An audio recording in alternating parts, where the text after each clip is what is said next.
But my favorite up to this point in my career, 8 years down the road, and I've read a lot of books, is Who Stole the American Dream by Burke Hedges.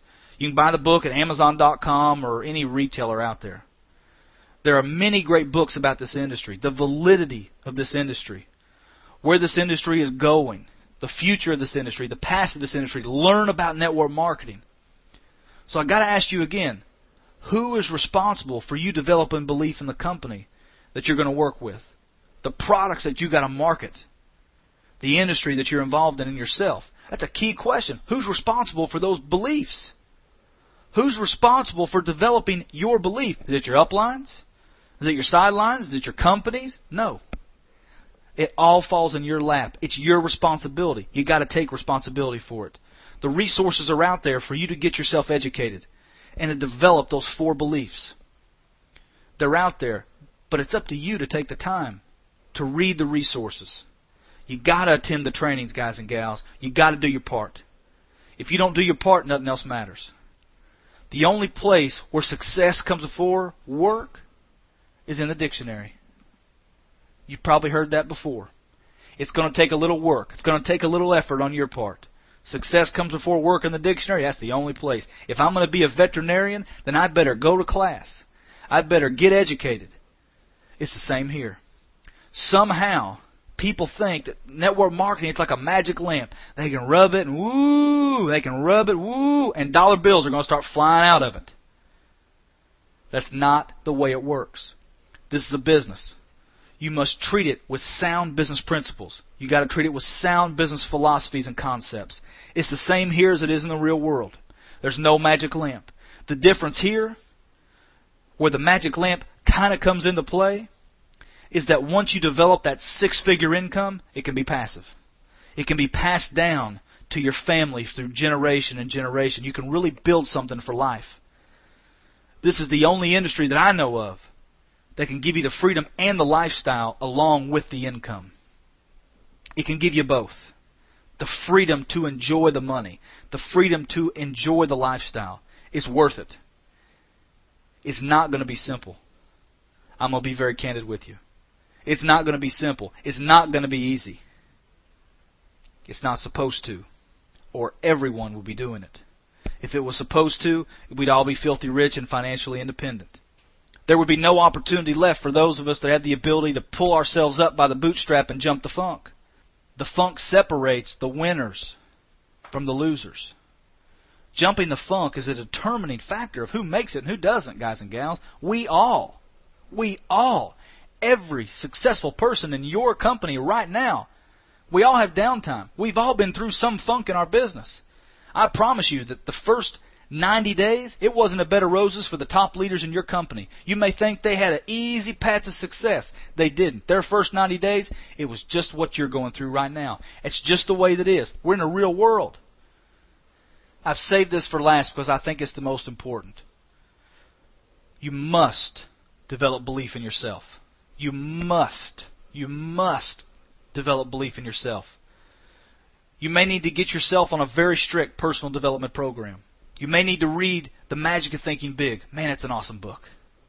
It's an awesome book. Gave me a whole new perspective on the way I thought. There are a lot of good books out there. Go to your local bookstore and look in the self-help development section. Read Think and Grow Rich by Napoleon Hill. It's an awesome book. You may need to start believing in yourself a little bit more. Believe in yourself when nobody else will. That's what's going to help take you to the top. So maybe you've been a little frustrated with your business. Maybe that does happen.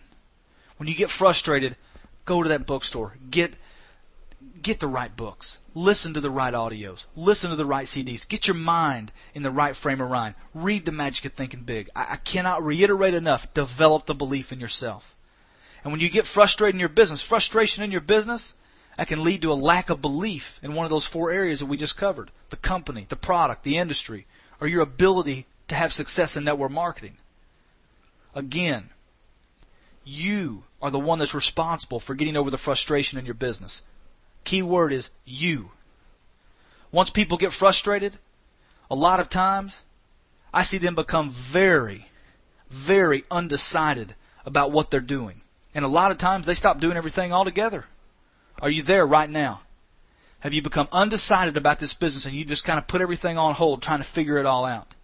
Are you undecided about what you're doing? When people become undecided about their business, they quit doing what they were doing to create the results that they were creating before the funk happened. That's what happens. It's indecision. We quit going to our opportunity meetings. We quit going to our PBRs. We quit going to our training sessions. We quit calling our upline. We quit calling our sponsor. We quit calling our downline. We quit retailing products into the marketplace. We quit talking to people. We quit doing the mailings or whatever we were doing before to create our initial success. We quit doing it. We become lazy.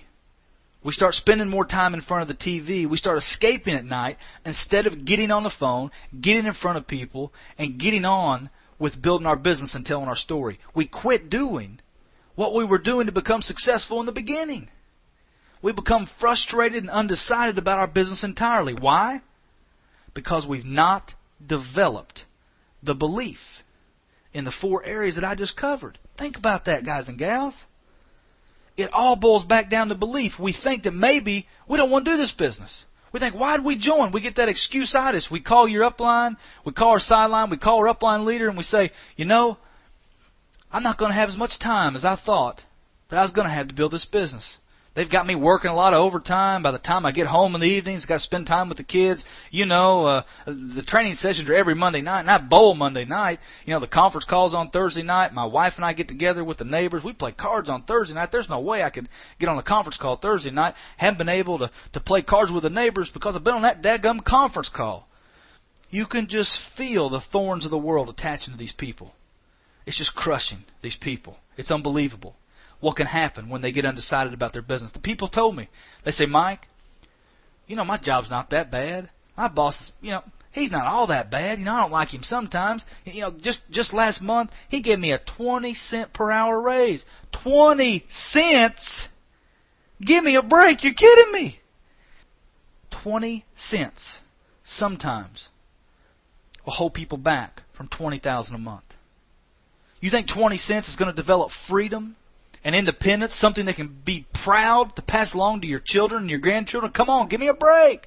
Bowling, knitting class, the lake, fishing, golf, staying with your job for a 20-cent hour raise. Those excuses, they prevented more people from becoming rich than I can imagine. I don't even want to think about it. It can bring anybody down thinking about that. I can remember one of my top distributors. They told me one day they had a problem with the training meeting on Monday night because he's in a bowling league on Monday nights. I told him if he'd give this opportunity 5 hard years, he'd buy the bowling alley and bowl every night the rest of his life if he wanted to. But he had to make the decision. He had to take responsibility for his future. Did he want to bowl on Monday nights or did he want to buy the bowling alley and bowl the rest of his life? It's a matter of what you want. What do you want? What do you want? What do you really want out of this business? You get undecided. Your job's not too bad. You know, I love what Helen Keller said. Life is to be lived as a magnificent adventure or not at all. It's easy to get sucked back into our comfort zone, sucked back into what feels good, to fall back into that routine day in, day out, building somebody else's dream. And then we wake up again a year down the road, we wondered, what happened? Why did I do that? Then guess what happens? I'll tell you what happens. We have no idea where we're going. We start hanging around people that are negative. They don't know where they're going in life. You start thinking that maybe I could set up a booth at the flea market and sell some tools or some candles for extra money. Or maybe you join in and jump another network marketing business. You know, maybe it was the company's fault. Maybe it was the product's fault that I didn't have success. Of course, you know, couldn't have been my fault I didn't have success. You start looking for programs or products, a new upline to make you successful. I love that. People call me all the time. I'm looking for somebody that can make you successful. And I tell them your upline doesn't make you successful. You make you successful. You start chasing the dollar, looking for the easy way. I can tell you that in this business, as long as you chase the dollar, you're not going to have the dollar. I went broke twice chasing the dollar. The money will flow to you when you develop the skills and the attitudes of a professional within this business. You develop yourself first, and then the money's going to flow, ladies and gentlemen. It will flow to you. Most people, they try chasing the dollar. That's why they never get the dollar.